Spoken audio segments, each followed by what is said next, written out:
So, yun mga guys, Kiray here once again. So, meron tayong, ito matagal na to, uso na 1 mini Jipon. Okay, 32 clients or 32 OEMs. So, ito mayroon lang akong kinostomize. Ginawa ko, kasi manuihita kasi ako na nilalagyan ng mga cooling fan.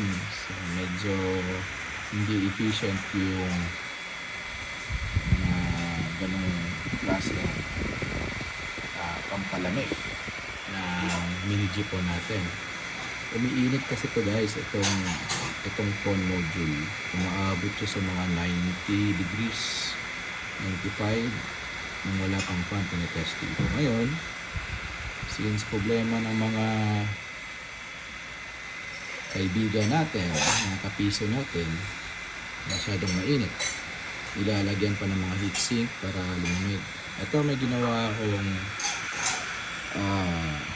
tawag na to, enclosure para sa fan. Ayan, nandito yung intake. Ayan, tapos yung buga dito, lasan ko lang siya. Ayan, nakikita nyo, may butas dyan, yung buga dito. Okay, ito ngayon, yung supply niya is hindi yung free na power supply, kundi itong matibay na 5 volts, 12 volts to 5 volts na back converter. Okay, so yung fan nakasaksak dito sa likod. Ayan, actually yan yun yung wire ng fan, nakasaksak dito sa nakaplug dito.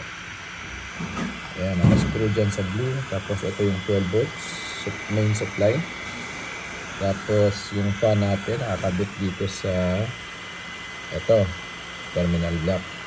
Tapos yung 5 volts, syempre pinutol ko lang yung wire ng free na adapter ng Jacon. Tapos nilagay ko dito puntang Jacon. Ayan, so para isang module lang siya, no? Ayan, no? Ay, dito, no? Isang casing lang siya. So pwede siyang ilagay ng pag ganun, pwedeng dun sa wall, pwede mo siyang screw, o pwede din na nakalapag lang katulad ng ganyan. Actually may butas yan sa likod, kaya ang dalawa na yan, pwede mo siyang screw sa wall. Okay, kung gusto mo nakalapag katulad ng ganito, okay lang din. Ayan. Ito uplink to, galing ng Ruigi natin puntang mini Jeepon. Tapos yung phone module natin papuntang splitter, yung cassette splitter natin 1/8. Tapos papuntang ONU. Ito ONU China Mobile na 2 ports lang, kasi pang piso wifi lang, hindi ko kailangan yung mga mamahalin, no? So ito mura lang, makikita nyo to sa Shopee, marami yan. Okay, yung pan lang, wala siyang wireless, diretso rekta lang dito sa 2 port na yan. Okay, so titingnan natin yung gawa ko. Customize lang. Ayan, modular, compact. Tapos nandito yung back converter natin, may lalagyan siya dyan, sa slide ko lang yan. Actually pwede tatanggal ito, slide mo lang, gano'n. Tapos syempre balik mo, yan, palak na yan.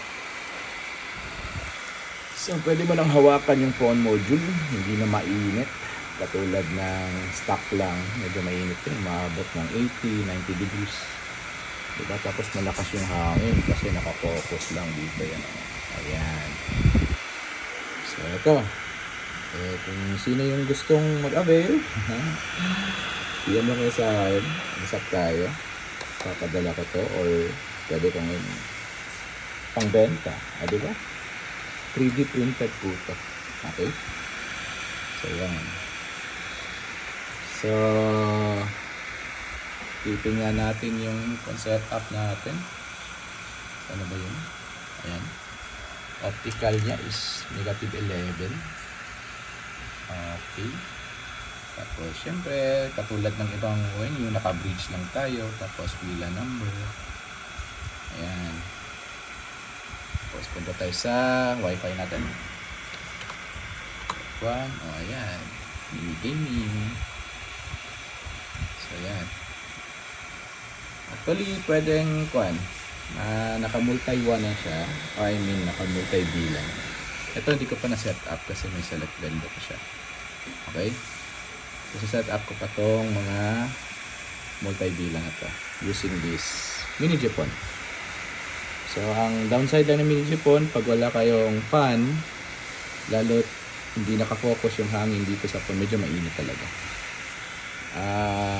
Ngayon, may fan na siya. Titingnan natin. Yung nakuha niya is nasa 56 degrees. Diba ang lamig? Okay na. Kaysa 90 degrees, hindi mo mahawakan.